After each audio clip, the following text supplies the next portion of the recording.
Hello every one, എല്ലാവർക്കും PSC tips and ട്രിക്സിൻ്റെ പുതിയൊരു ക്ലാസ്സിലേക്ക് സ്വാഗതം. നമ്മൾ ന്യൂ SRT സീരീസിലെ അടുത്തൊരു ക്ലാസ്സാണ്. നമ്മൾ കഴിഞ്ഞ 2 ദിവസങ്ങളായിട്ട് ഒരു അധ്യായം പഠിച്ചു വരികയായിരുന്നു. 10th സ്റ്റാൻഡേർഡിലെ സാമൂഹ്യശാസ്ത്രം 1-ലെ ഭാഗം 2-ൽ വരുന്ന ഒരു അധ്യായമായിരുന്നു. നമ്മളത് ഇന്നലെ കംപ്ലീറ്റ് ചെയ്യണമെന്ന് വിചാരിച്ചതാണ്, സ്വാതന്ത്ര്യത്തിനായുള്ള ബഹുജന മുന്നേറ്റം എന്ന ഈ ഒരു അധ്യായം.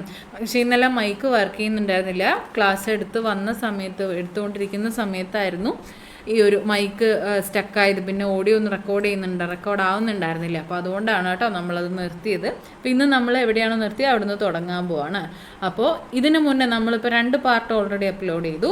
ആ 2 പാർട്ട് കണ്ട ശേഷം മാത്രം ബാക്കി കാണാം കേട്ടോ. ഈ ഒരു ചാപ്റ്റർ വളരെ പ്രധാനപ്പെട്ടതാണ്. നിങ്ങളിത് എന്തായാലും ഒരു പോയിന്റ് പോലും ഇടാതെ പഠിച്ചേ പറ്റുള്ളൂ. അത്രയും പ്രാധാന്യം അർഹിക്കുന്ന ഒരു അധ്യായം തന്നെയാണ് കേട്ടോ.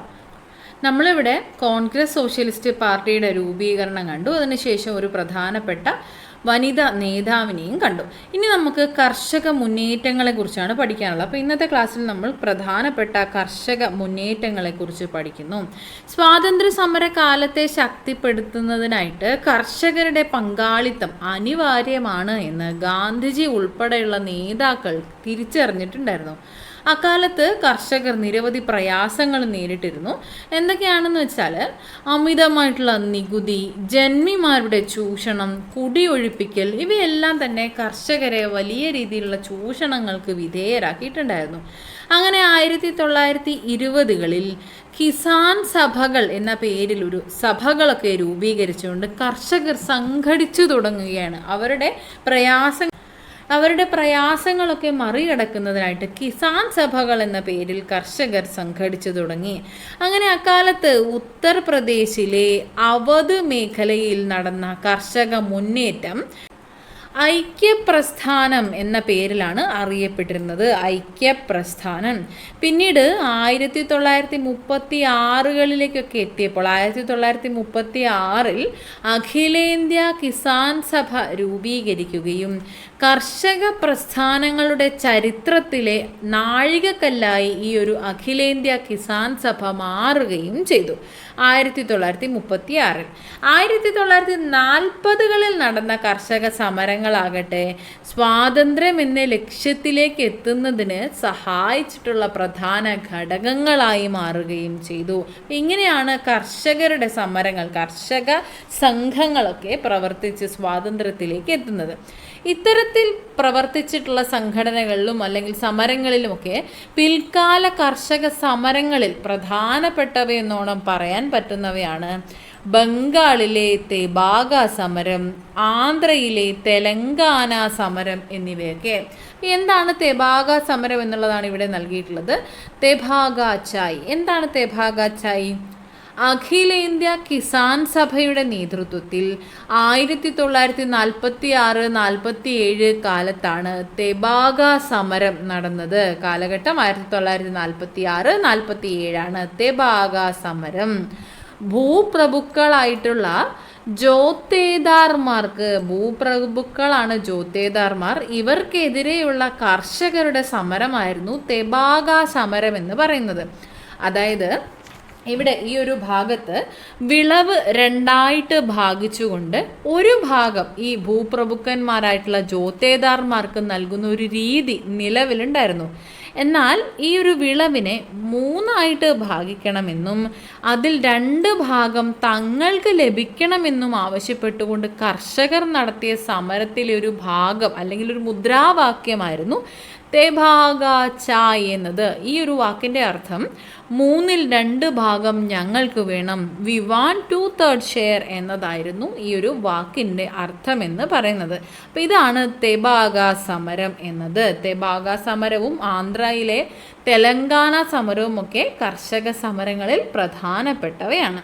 പിന്നീട് തൊഴിലാളികളിലേക്ക് വരുമ്പോൾ ആധുനിക വ്യവസായശാലകൾ നിലവിൽ വന്നതോടുകൂടി ഒരു ആധുനിക തൊഴിലാളി വർഗം തന്നെ ഇന്ത്യയിൽ രൂപപ്പെട്ടു. തൊഴിലാളി വർഗങ്ങളുടെ പ്രധാനപ്പെട്ട പ്രശ്നങ്ങളായിരുന്നു കുറഞ്ഞ കൂലി, കൂടുതൽ ജോലി സമയം, സ്ത്രീ തൊഴിലാളികളും ബാലത്തൊഴിലാളികളും നേരിട്ടിട്ടുള്ള ചൂഷണങ്ങൾ, ഇവയൊക്കെ. ആ ഒരു സമയത്താണ് ഇന്ത്യയിലെ ആദ്യത്തെ തൊഴിലാളി സംഘടനയുടെ രൂപീകരണം ഉണ്ടാകുന്നത്. AITUC AITUC എന്നാൽ all India trade union Congress എന്നതായിരുന്നു.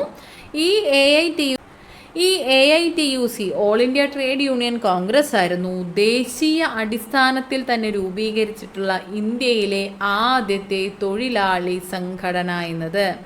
രണ്ടാം ലോക യുദ്ധാനന്തര കാലത്ത് നടന്ന റെയിൽവേ, കമ്പി തപാൽ തൊഴിലാളികളുടെ പണിമുടക്ക് സമരങ്ങൾ ഇവയെല്ലാം തന്നെ ഇന്ത്യയെ പിടിച്ചു കുലുക്കുന്നായിരുന്നു. അതുപോലെ തന്നെ 1946 റോയൽ ഇന്ത്യൻ നേവി അഥവാ RINലെ കലാപത്തിന് പിന്തുണയുമായി തൊഴിലാളികൾ ബോംബെയിൽ നടത്തിയ പണിമുടക്ക് സംഘർഷത്തിൽ അവസാനിക്കുകയും ചെയ്തത്. അപ്പോൾ എന്താണ് ഈ ഒരു നാവിക കലാപം അല്ലെങ്കിൽ റോയൽ ഇന്ത്യൻ നേവി കലാപം എന്ന് പറയുന്നത്? നാവിക കലാപം എന്നാൽ ബ്രിട്ടീഷ് ഇന്ത്യയിലെ നാവിക സൈന്യമാണ് ഈ ഒരു RIN അഥവാ റോയൽ ഇന്ത്യൻ നേവി എന്ന പേരിൽ അറിയപ്പെടുന്നത്. 1946 ഫെബ്രുവരിയിൽ റോയൽ ഇന്ത്യൻ നേവിയിലെ നാവികർ ബ്രിട്ടീഷ് ഭരണത്തിനെതിരെ കലാപം നടത്തി. 1946 ഫെബ്രുവരിയിൽ റോയൽ ഇന്ത്യൻ നേവിയിലെ നാവികർ ബ്രിട്ടീഷ് ഭരണത്തിനെതിരെ കലാപം നടത്തുകയും 1946 ഫെബ്രുവരി 18 മുംബൈയിൽ തൽവാർ എന്ന കപ്പലിൽ ആരംഭിച്ച കലാപം പിന്നീട് RIN കലാപം, റോയൽ ഇന്ത്യൻ നേവി കലാപം എന്ന് അറിയപ്പെട്ടു. ഇതേ തുടർന്ന് കലാപകാരികൾ എന്ത് ചെയ്തു? ബ്രിട്ടീഷ് പതാകകൾ അഴിച്ചു മാറ്റുകയും പകരം കോൺഗ്രസിൻ്റെയും കമ്മ്യൂണിസ്റ്റിൻ്റെയും മുസ്ലിം ലീഗ് പാർട്ടികളുടെയും ഒക്കെ പതാകകൾ ഉയർത്തുകയും ചെയ്തു. അങ്ങനെ ഈ ഒരു കലാപം വലിയ രീതിയിൽ തീവ്രതയാർന്ന് വരുന്ന സമയത്ത് ഇവ മറ്റുള്ള നാവിക കേന്ദ്രങ്ങളിലേക്കും വ്യാപിക്കുകയും ഇത്തരത്തിൽ വ്യാപിച്ച കലാപത്തെ പിന്നീട് സൈനിക ശക്തി ഉപയോഗിച്ച് അമർച്ച ചെയ്യുകയും ചെയ്തു. ഇതാണ് നാവിക കലാപം എന്ന് പറയുന്നത്. ഇനി നമ്മൾ സ്വാതന്ത്ര്യത്തിലേക്ക് കടക്കുന്ന അടുത്ത സ്റ്റെപ്പാണ് ബ്രിട്ടീഷുകാർ ഇന്ത്യ വിടുക. ക്വിറ്റ് ഇന്ത്യ എന്ന പ്രസ്ഥാനത്തിലേക്ക്, ക്വിറ്റ് ഇന്ത്യ സംഭവത്തിലേക്ക്, ക്വിറ്റ് ഇന്ത്യ സമരത്തിലേക്ക്. രണ്ടാം ലോക യുദ്ധം അവസാനിച്ചതോടെ ഇന്ത്യയുടെ പിന്തുണ ബ്രിട്ടന് അനിവാര്യമായി വന്നൊരു സാഹചര്യം ഉണ്ടായി. രണ്ടാം ലോക മഹായുദ്ധത്തിൽ ഇന്ത്യയുടെ പിന്തുണ നേടുന്നതിനായിട്ട് ബ്രിട്ടീഷ് ഭരണകൂടം ഒരു കമ്മിറ്റിയെ നിയമിക്കുകയും ചെയ്തിട്ടുണ്ടായിരുന്നു. അതാണ് ക്രിപ്സ് മിഷൻ എന്ന് പറയുന്നത്. രണ്ടാം ലോക യുദ്ധം അവസാനിച്ചതോടെ ഇന്ത്യയുടെ പിന്തുണ ബ്രിട്ടന് അനിവാര്യമായി മാറി. ഇതിനായിട്ട് സർ സ്റ്റാഫോർഡ് ക്രിപ്സ് ഇന്ത്യയിലെത്തുന്നു. ഇത്തരത്തിൽ രണ്ടാം ലോക മഹായുദ്ധത്തിൽ ഇന്ത്യയുടെ പിന്തുണ നേടുന്നതിനായിട്ട് ബ്രിട്ടീഷ് ഭരണകൂടം നിയോഗിച്ച കമ്മിറ്റിയാണ് ക്രിപ്സ് മിഷൻ എന്നത്. ഈ ക്രിപ്സ് മിഷന്റെ ചെയർമാനാണ് സർ സ്റ്റാഫോർഡ് ക്രിപ്സ് ആണ് ക്രിപ്സ് മിഷന്റെ ചെയർമാൻ. ഈ ക്രിപ്സ് മിഷനെ ഇന്ത്യയിലേക്ക് അയച്ച ബ്രിട്ടീഷ് പ്രധാനമന്ത്രി ആരാണ്? വിൻസ്റ്റൺ ചർച്ചിൽ ആണ് കേട്ടോ, വിൻസ്റ്റൺ ചർച്ചിൽ. അങ്ങനെ സർ സ്റ്റാഫോർഡ് ക്രിപ്സ് ഇന്ത്യയിലെത്തി. എന്നാൽ ഇന്ത്യയിൽ നേതാക്കന്മാരെ ചർച്ചകളിലൂടെ അനുനയിപ്പിക്കുന്നതിൽ സർ സ്റ്റാഫോർഡ് ക്രിപ്സ് പരാജയപ്പെടുന്നു. ഈ സാഹചര്യത്തിൽ ഇതോടെ ഗാന്ധിജിയുടെ നേതൃത്വത്തിൽ അവസാനത്തെ ബഹുജന മുന്നേറ്റത്തിന് തുടക്കമാവുകയും ചെയ്തു. ക്രിപ്സ് മിഷൻ പരാജയപ്പെടുകയാണ് ചെയ്തത്. ക്രിപ്സ് മിഷനെ ഗാന്ധിജി പറഞ്ഞത് തകർന്ന ബാങ്കിൽ മാറാൻ നൽകിയ പിൻതീയതിയിട്ട ചെക്ക് എന്നാണ്. തകർന്ന ബാങ്കിൽ മാറാൻ നൽകിയിട്ടുള്ള പിൻതീയതിയിട്ട ചെക്ക് എന്ന് ഗാന്ധിജി വിശേഷിപ്പിച്ചത് ഈ ഒരു ക്രിപ്സ് മിഷനെ ആയിരുന്നു. അങ്ങനെ ഈ ക്രിപ്സ് മിഷൻ പരാജയപ്പെട്ടതോടുകൂടി ഗാന്ധിജിയുടെ നേതൃത്വത്തിലുള്ള അവസാനത്തെ ബഹുജന സമരത്തിന് തുടക്കമായി. അങ്ങനെ 1942 ഓഗസ്റ്റിൽ മുംബൈയിൽ ഒരു ബഹുജന സമ്മേളനം അഭിസംബോധന ചെയ്തുകൊണ്ട് ഗാന്ധിജി ഒരു പ്രസംഗം നടത്തുകയുണ്ടായി. അതാണ് ഇവിടെ നൽകിയിട്ടുള്ള ഒരു പ്രസംഗത്തിൻ്റെ ഒരു ഭാഗമാണ് ഇവിടെ നൽകിയിട്ടുള്ളത്. ഇതാ ഒരു മന്ത്രം, ഒരു കൊച്ചു മന്ത്രം ഞാൻ നിങ്ങൾക്ക് തരുന്നു. ഇത് നിങ്ങൾ ഹൃദയത്തിൽ പതിപ്പിക്കണം. ഓരോ ശ്വാസത്തിലും അതിന് ആവിഷ്കാരം നൽകണം. മന്ത്രം ഇതാണ്: പ്രവർത്തിക്കുക അല്ലെങ്കിൽ മരിക്കുക. Do or die. നാം ഒന്നുകിൽ ഇന്ത്യയെ സ്വതന്ത്രയാക്കും, അല്ലെങ്കിൽ ആ ശ്രമത്തിൽ മരിക്കും. സ്ഥിരമായ അടിമത്തം കാണാൻ നമ്മൾ ജീവനോടെ ബാക്കിയാവില്ല. ഇപ്രകാരമാണ് ആ ഒരു പ്രസംഗം നടന്നത്. ഇതോടെ ക്വിറ്റ് ഇന്ത്യ എന്ന സമരത്തിന് തുടക്കമാവുകയായിരുന്നു ഉണ്ടായിരുന്നത്. വർഷം ഏതാണ്? 1942 1942. ഗാന്ധിജി ഉൾപ്പെടെയുള്ള നേതാക്കൾ ജയിലിലായിട്ടും ഈ ഒരു സമരം രാജ്യം മുഴുവൻ വ്യാപിക്കുകയാണ് ചെയ്തത്. എങ്ങനെയാണ് ഇത്തരത്തിലൊരു ബഹുജന സമരം രാജ്യം മുഴുവൻ വ്യാപിച്ച് വിജയം കണ്ടെത്തിയതെന്ന് ചോദിച്ചാൽ, വിദ്യാർത്ഥികളും യുവജനങ്ങളും തൊഴിലാളികളും സ്ത്രീകളും എല്ലാം സമരത്തെ ഏറ്റെടുത്ത് മുന്നോട്ട് കൊണ്ടുപോവുകയായിരുന്നു ഉണ്ടായിരുന്നത്.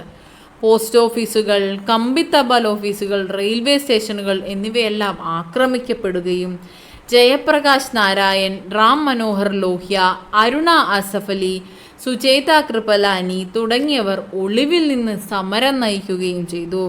കൂടാതെ ബോംബെ നഗരത്തിൽ നിന്ന് രഹസ്യമായി സംപ്രേഷണം ചെയ്ത കോൺഗ്രസ് റേഡിയോ വഴി നേതാക്കന്മാർ സമരക്കാരോട് സംസാരിക്കുകയും ചെയ്തു. ഇവിടെ കണ്ടോ, അത്രയും വലിയൊരു ബഹുജന സമരമായിരുന്നു അവിടെ നടന്നിരുന്നത്. ക്വിറ്റ് ഇന്ത്യ സമരകാലത്തെ ബോംബെയിൽ, അതായത് ഇന്നത്തെ മുംബൈയിൽ നടന്ന സ്ത്രീകളുടെ മാത്രം ജാഥയായിരുന്നു ഇത്. അത്രയേറെ ജനപങ്കാളിത്തം നിറഞ്ഞ ഒരു സമരം കൂടിയായിരുന്നു അത്. അങ്ങനെ സമരം പലയിടത്തും അക്രമത്തിലേക്ക് എത്തിയപ്പോഴേക്കും എന്ത് സംഭവിച്ചു? അക്രമങ്ങളെ അപലപിക്കുന്നതിനായിട്ട് ഗാന്ധിജി തയ്യാറായില്ല. എന്നാൽ ഭരണകൂടത്തിൻ്റെ അക്രമമാണ് ജനങ്ങളെ പ്രേരിപ്പിച്ചത് എന്നതായിരുന്നു ഗാന്ധിജിയുടെ നിലപാട്. പക്ഷേ അക്രമത്തെ അപലപിക്കണമെന്ന സർക്കാരിൻ്റെ നിർബന്ധത്തിന് ഗാന്ധിജി വഴങ്ങിയില്ല. അങ്ങനെ ഗാന്ധിജി എന്ത് ചെയ്തു? 21 ദിവസത്തെ നിരാഹാരം പ്രഖ്യാപിക്കുന്നു. ഗാന്ധിജിയെ മോചിപ്പിക്കണമെന്നാവശ്യപ്പെട്ടുകൊണ്ട് അന്തർദേശീയ പത്രങ്ങൾ രംഗത്ത് വന്നു. പക്ഷെ ഇവയെല്ലാത്തിനെയും അതിജീവിച്ചുകൊണ്ട് ഗാന്ധിജി ആ ഒരു നിരാഹാര വ്രതം പൂർത്തിയാക്കുകയാണ് ചെയ്തത്. അപ്പോൾ ഇവിടെ സ്വാതന്ത്ര്യത്തിനായി നടന്ന ഈ ഒരു സമരത്തിൽ ഇവിടെയും ചില വ്യത്യാസങ്ങളുണ്ട്. എന്താണ്? ക്വിറ്റ് ഇന്ത്യ സമരകാലത്ത് ചില പ്രദേശങ്ങൾ ബ്രിട്ടീഷ് ഉദ്യോഗസ്ഥരുടെ നിയന്ത്രണത്തിൽ നിന്ന് മോചിപ്പിക്കപ്പെട്ടിരുന്നു. അവിടങ്ങളിൽ താൽക്കാലിക ഭരണകൂടങ്ങൾ സ്ഥാപിക്കപ്പെടുകയും ചെയ്തിരുന്നു. അതിനുദാഹരണമാണ് ബല്ലിയ, സത്താറ, താംലൂക്ക് എന്നീ പ്രദേശങ്ങൾ. ബല്ലിയ നോക്കുകയാണെങ്കിൽ ഉത്തർപ്രദേശിലെ ബല്ലിയയിൽ ചിട്ടു പാണ്ഡെയുടെ നേതൃത്വത്തിൽ സമാന്തര ഭരണമാണ് സ്ഥാപിക്കപ്പെട്ടിരുന്നത്. സത്താറയിലാണെങ്കിൽ, മഹാരാഷ്ട്രയിലാണ് സത്താറ, മഹാരാഷ്ട്രയിലെ സത്താറയിൽ നാനാ പാട്ടീലിൻ്റെ നേതൃത്വത്തിൽ നിലവിൽ വന്ന ഭരണകൂടം 1945 വരെ നിലനിൽക്കുകയാണ് ചെയ്തത്. സത്താറയിൽ ക്വിറ്റ് ഇന്ത്യ സമരത്തിന് നേതൃത്വം നൽകിയ വ്യക്തി ആര്? നാനാ പാട്ടീലാണ്. നാനാ പാട്ടീൽ. സത്താറയിൽ ക്വിറ്റ് ഇന്ത്യ സമരത്തിന് നേതൃത്വം നൽകിയത് നാനാ പാട്ടീലാണ്. നാനാ പാട്ടീലിൻ്റെ നേതൃത്വത്തിൽ നിലവിൽ വന്ന ഭരണകൂടം സത്താറയിൽ 1945 വരെ നിലനിന്നു. താംലൂക്ക്. ബംഗാളിലെ താംലൂക്കിൽ നിലവിൽ വന്ന ഭരണകൂടം 1 വർഷക്കാലം വരെ തുടർന്നു. വിദ്യാലയങ്ങൾക്ക് സഹായം നൽകിയും കോടതികൾ സ്ഥാപിച്ചും മിച്ചമുള്ള ധാന്യം ദരിദ്രർക്ക് നൽകിയും ഭരണകൂടം മികച്ച പ്രവർത്തനം കാഴ്ചവെക്കുകയും ചെയ്തു. അങ്ങനെ വ്യത്യസ്തമായ രീതിയിൽ താൽക്കാലിക ഭരണകൂടങ്ങൾ സ്ഥാപിക്കപ്പെട്ടുകൊണ്ട് ബ്രിട്ടീഷ് ഉദ്യോഗസ്ഥരുടെ നിയന്ത്രണത്തിൽ നിന്നും മോചിപ്പിക്കപ്പെട്ട ചില പ്രദേശങ്ങളും നിലവിലുണ്ടായിരുന്നു എന്നുള്ളതാണ്. അങ്ങനെ സ്വാതന്ത്ര്യം എന്നത് അടിയന്തര ലക്ഷ്യമാക്കി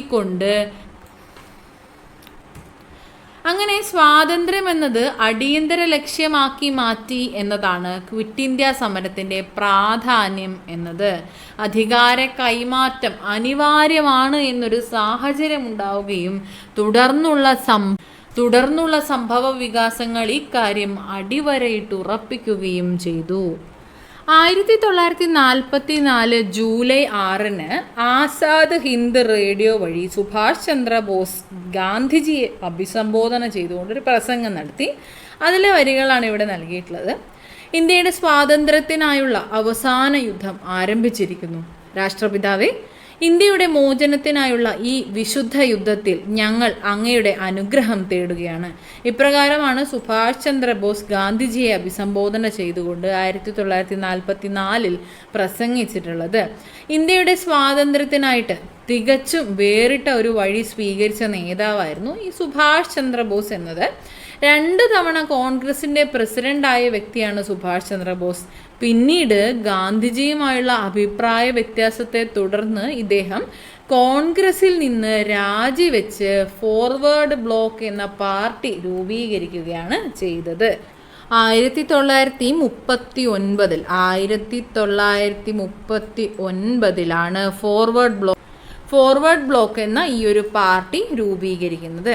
അങ്ങനെ 2ാം ലോക യുദ്ധകാലത്ത് സിംഗപ്പൂരിലെത്തിയ Subhash Chandrabose INA Indian national ആർമിയുടെ നേതൃത്വം ഏറ്റെടുത്തു. ഇന്ത്യൻ നാഷണൽ ആർമിയുടെ INAയുടെ രൂപീകരണം ബ്രിട്ടീഷ് ഇന്ത്യൻ പട്ടാളത്തിൽ ഓഫീസറായിരുന്ന മോഹൻ സിംഗ് ആണ് ഇന്ത്യൻ നാഷണൽ ആർമിയുടെ രൂപീകരണത്തിന് മുൻകൈയെടുത്തത്. പിന്നീടാണ് സുഭാഷ് ചന്ദ്രബോസ് INAയുടെ നിയന്ത്രണം ഏറ്റെടുക്കുന്നത്.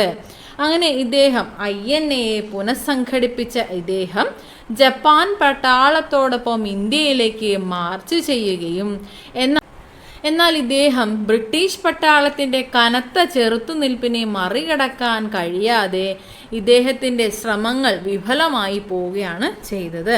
ഈ ഒരു INA എന്നത് ബ്രിട്ടീഷ് ഇന്ത്യൻ പട്ടാളത്തിൽ ഓഫീസറായിരുന്ന മോഹൻ സിംഗ് ഇന്ത്യൻ നാഷണൽ ആർമിയുടെ രൂപീകരണത്തിന് മുൻകൈയെടുക്കുകയും പിന്നീട് സുഭാഷ് ചന്ദ്രബോസ് ഈ ഒരു നിയന്ത്രണം ഏറ്റെടുക്കുകയുമാണ് ചെയ്തത്. ഈ INAയുടെ പ്രവർത്തനത്തിൽ സ്ത്രീകളുടെ പങ്കാളിത്തവും വളരെ പ്രാധാന്യം അർഹിക്കുന്നതായിരുന്നു, വളരെ വലുതായിരുന്നു. ഇപ്പോൾ ഝാൻസി റാണി റെജിമെൻ്റ് എന്ന പേരിൽ ഒരു വനിതാ വിഭാഗം ഇവിടെ പ്രവർത്തിച്ചിട്ടുണ്ടായിരുന്നു. ഇതിന് നേതൃത്വം നൽകിയതാരാണ്?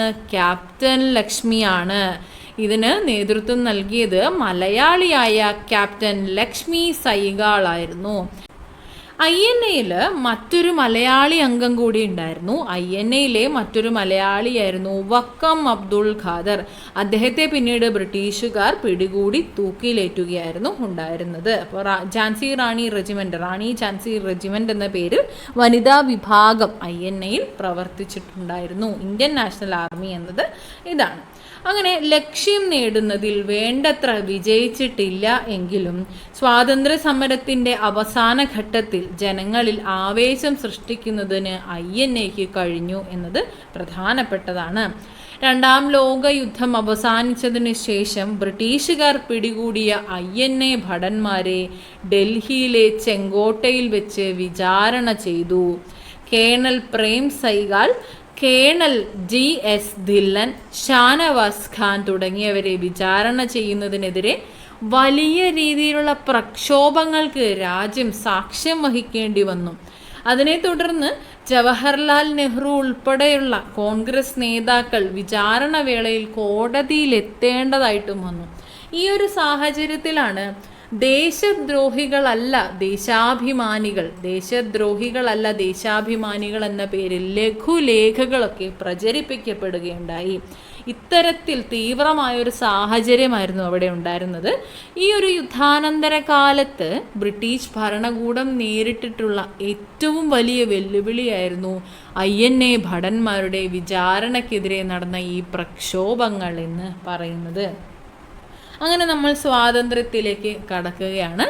2ാം ലോക യുദ്ധവും മാറിയ അന്താരാഷ്ട്ര സാഹചര്യങ്ങളുമൊക്കെ സ്വാതന്ത്ര്യം എന്ന ലക്ഷ്യത്തിലേക്കുള്ള യാത്ര വളരെ വേഗത്തിലാക്കുകയാണ് ഉണ്ടായത്. അന്നത്തെ വൈസ്രോയി ആയിരുന്ന വേവൽ പ്രഭുവാണ്. ഇന്ത്യയിലെ നേതാക്കളുമായി വേവൽ പ്രഭു ചർച്ചകൾ നടത്തുകയും ചില നിർദ്ദേശങ്ങൾ മുന്നോട്ട് വയ്ക്കുകയും ചെയ്തു. എന്നാൽ ഈ നിർദ്ദേശങ്ങൾ ചർച്ച ചെയ്യാൻ 1945 ജൂൺ മാസത്തിൽ സിംലയിൽ യോഗം വിളിച്ചു ചേർത്തു എങ്കിലും അത് വേണ്ടത്ര ഫലം കണ്ടില്ല. അപ്പോൾ സിംല കോൺഫറൻസ് എന്ന് പറഞ്ഞാൽ എന്താണ്? 1945 സിംല കോൺഫറൻസ്. വേവൽ പ്രഭുവിൻ്റെ അധ്യക്ഷതയിൽ കോൺഗ്രസ്, ലീഗ്, അധകൃത വർഗക്കാർ, യൂറോപ്യൻ സംഘങ്ങൾ എന്നിവരുടെ പ്രതിനിധികളടങ്ങുന്ന 21 അംഗ സംഘത്തെ സിംലയിൽ വിളിച്ചുകൂട്ടി. ഇതാണ് സിംല കോൺഫറൻസ് എന്നത്. 1945 ജൂൺ 25 മുതൽ ജൂലൈ 14 വരെയാണ് ഈ ഒരു സിംല കോൺഫറൻസ് നടന്നത്. അങ്ങനെ സിംല സമ്മേളനത്തിന് ശേഷമുണ്ടായ മറ്റു ചില സുപ്രധാന സംഭവങ്ങൾ ഇവിടെ താഴെ നൽകിയിട്ടുള്ളവയാണ്. ഒന്നാമത് ക്യാബിനറ്റ് മിഷൻ. 1946 മാർച്ചിലാണ് ക്യാബിനറ്റ് മിഷൻ. അധികാര കൈമാറ്റം ചർച്ച ചെയ്യുന്നതിന് വേണ്ടി ഇന്ത്യയിലെത്തിയ ബ്രിട്ടീഷ് മന്ത്രിസഭയിലെ 3 അംഗങ്ങൾ ഉൾപ്പെട്ടിട്ടുള്ള ഒരു കമ്മീഷനാണ് ക്യാബിനറ്റ് മിഷൻ എന്നത്. ഇന്ത്യയിലെ അധികാര കൈമാറ്റത്തെക്കുറിച്ച് ചർച്ച ചെയ്യുന്നതിനായി 1946 ക്യാബിനറ്റ് മിഷനെ ഇന്ത്യയിലേക്ക് അയച്ച ബ്രിട്ടീഷ് പ്രധാനമന്ത്രി ക്ലെമന്റ് ആറ്റ്ലി ആയിരുന്നു. Clement Attlee.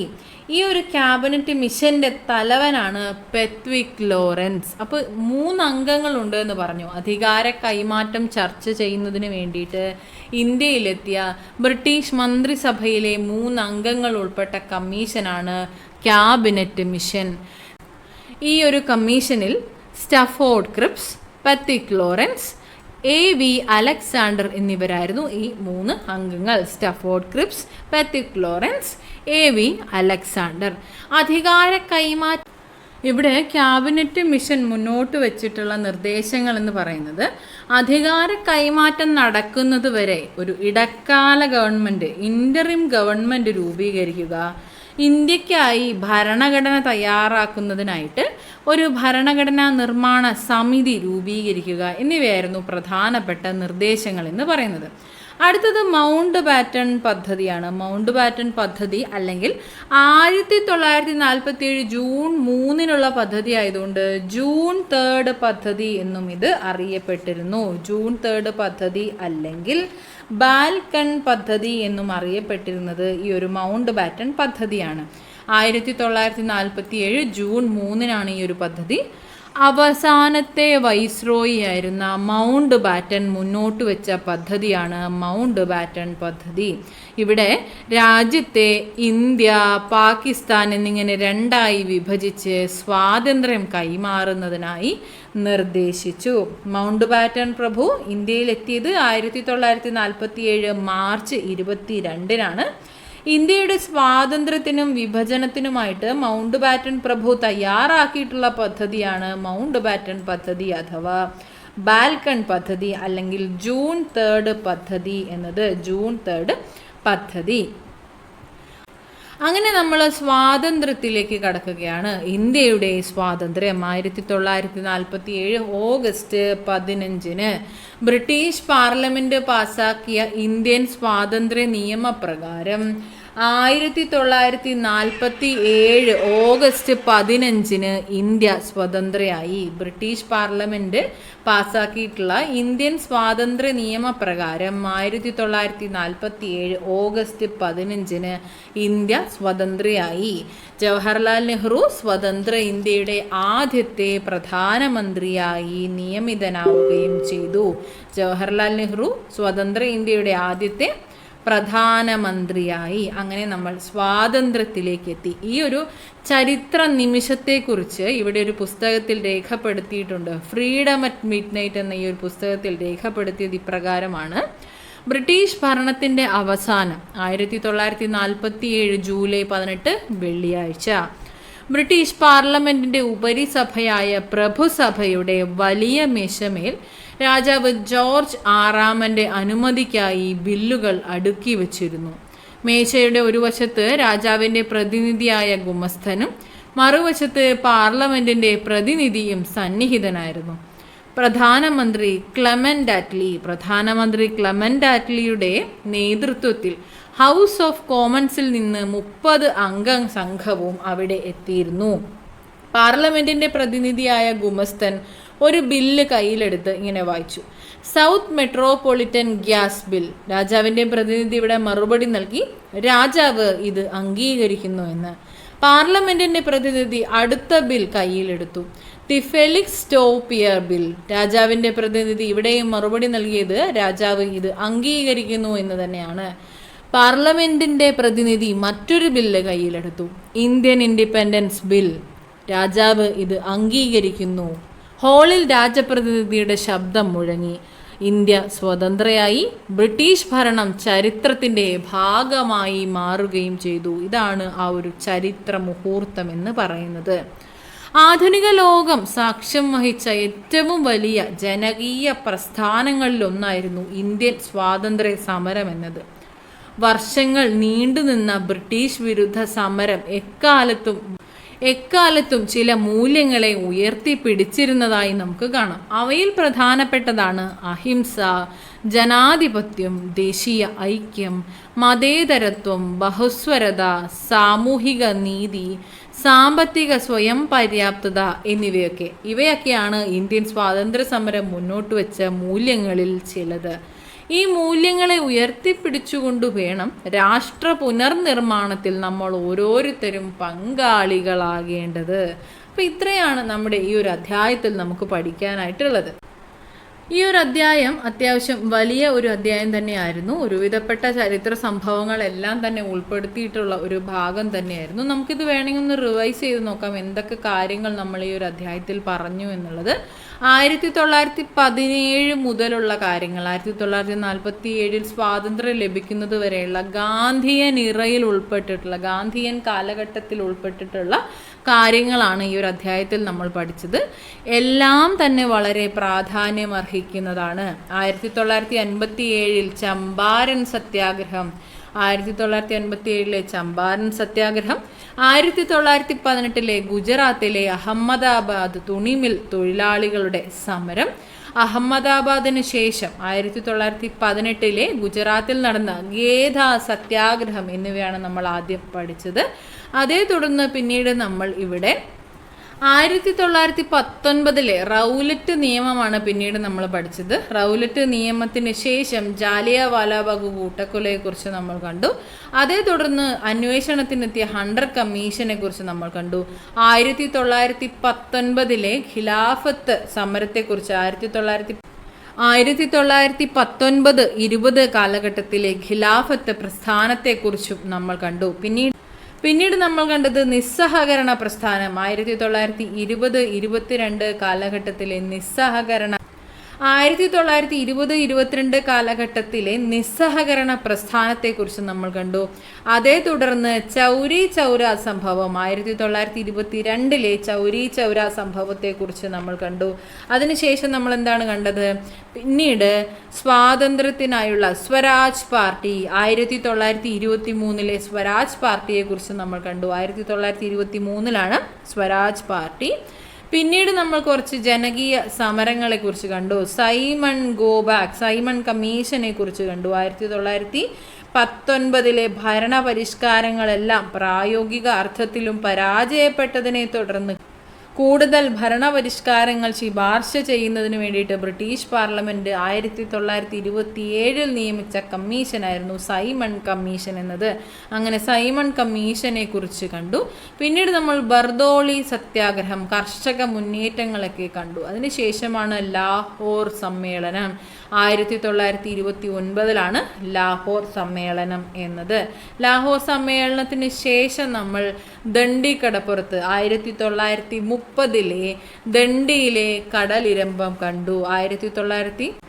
1930 ഉപ്പു സത്യാഗ്രഹത്തെക്കുറിച്ചാണ് കണ്ടത്. ബർദോളി സത്യാഗ്രഹം 1928 ഇവിടെ നമ്മൾ കണ്ട ഉപ്പു സത്യാഗ്രഹം എന്നത് 1930 അങ്ങനെ 1930 ഈ ഒരു ഉപ്പു സത്യാഗ്രഹം, ദണ്ഡി യാത്ര എന്നിവയ്ക്ക് ശേഷം നമ്മൾ പിന്നീട് സന്ധി സംഭാഷണങ്ങൾ, വട്ടമേശ സമ്മേളനത്തിലേക്ക് എത്തി. 1930, 31, 32 കാലഘട്ടത്തിൽ നടന്നിട്ടുള്ള ഒന്നാം വട്ടമേശ സമ്മേളനം, രണ്ടാം വട്ടമേശ സമ്മേളനം, മൂന്നാം വട്ടമേശ സമ്മേളനം എന്നിവ കണ്ടു. പിന്നീട് നമ്മൾ HRA, ഹിന്ദുസ്ഥാൻ റിപ്പബ്ലിക്കൻ അസോസിയേഷൻ്റെ രൂപീകരണവും മറ്റു വിശദാംശങ്ങളും കണ്ടു. അതിനുശേഷമുള്ള HSRA, ഹിന്ദുസ്ഥാൻ സോഷ്യലിസ്റ്റ് റിപ്പബ്ലിക്കൻ അസോസിയേഷൻ്റെ രൂപീകരണവും വിശദാംശങ്ങളും കണ്ടു. അതിനുശേഷമാണ് നമ്മൾ ഭഗത് സിംഗിനെ കുറിച്ചും കൂടുതൽ പഠിക്കുന്നത്. പിന്നീട് CSP കോൺഗ്രസ് സോഷ്യലിസ്റ്റ് പാർട്ടിയെക്കുറിച്ച് പഠിച്ചു. അതേ തുടർന്ന് കുറച്ച് കാർഷിക മുന്നേറ്റങ്ങൾ, തെബാഗ സമരം പോലെയുള്ള പ്രസ്ഥാനങ്ങൾ കണ്ടു. നാവിക കലാപത്തെക്കുറിച്ച് നമ്മൾ കണ്ടു. അതിനുശേഷമാണ് പിന്നീട് നമ്മൾ എവിടെ എത്തിയത്? ക്രിപ്സ് മിഷനിലേക്ക് എത്തിയത് 1942 1942 ക്രിപ്സ് മിഷൻ. ഏത് മാസം? മാർച്ച് 22 ക്രിപ്സ് മിഷൻ ഇന്ത്യയിൽ എത്തുന്നത് 1942 മാർച്ച് 22 ക്രിപ്സ് മിഷന് ശേഷം ക്രിപ്സ് മിഷന്റെ പരാജയത്തെ തുടർന്നുകൊണ്ടാണ് ക്വിറ്റ് ഇന്ത്യ എന്നൊരു സമരം, ഗാന്ധിജി അവസാനത്തെ ബഹുജന സമരം ആരംഭിക്കുന്നത്. ക്വിറ്റ് ഇന്ത്യ 1942 ക്വിറ്റ് ഇന്ത്യ സമയത്തെ വൈസ്രോയി ആരായിരുന്നു? ലിൻ ലിത്ഗോ പ്രഭു ആയിരുന്നു കേട്ടോ. ലിൻ ലിത്ഗോ പ്രഭുവാണ്. പോവുക, ക്വിറ്റ് ഇന്ത്യ, ഇന്ത്യ വിട്ട് പോവുക എന്ന അർത്ഥത്തിൽ അത് ഓർത്തു വെക്കാനായിട്ട് ശ്രദ്ധിക്കുക. ലിൻ ലിത്ഗോ പ്രഭുവാണ് ക്വിറ്റ് ഇന്ത്യ സമയകാലത്തെ വൈസ്രോയി എന്ന് പറയുന്നത്. അങ്ങനെ ക്വിറ്റ് ഇന്ത്യയെക്കുറിച്ചും നമ്മൾ കണ്ടു. ക്വിറ്റ് ഇന്ത്യ സമരകാലത്തെക്കുറിച്ച് വിശദാംശങ്ങളും കണ്ടു. അങ്ങനെ സ്വാതന്ത്ര്യത്തിലേക്കുള്ള യാത്രയിൽ നമ്മൾ INA-യെക്കുറിച്ച്, ഇന്ത്യൻ നാഷണൽ ആർമിയെക്കുറിച്ചും ഫോർവേഡ് ബ്ലോക്കിനെ കുറിച്ചുമൊക്കെ നമ്മൾ മനസ്സിലാക്കുന്നു.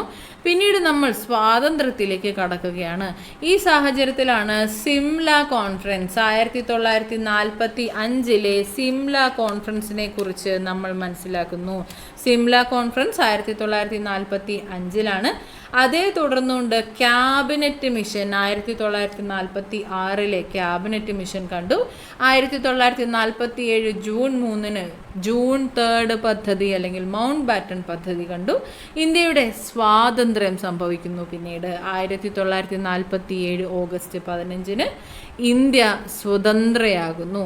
ഇവയെല്ലാമാണ് ഈ ഒരു അധ്യായത്തിൽ നമ്മൾ പഠിച്ചത്. അപ്പോൾ പഠിച്ച കാര്യങ്ങളെല്ലാം മനസ്സിലായി എന്ന് വിശ്വസിക്കുന്നു.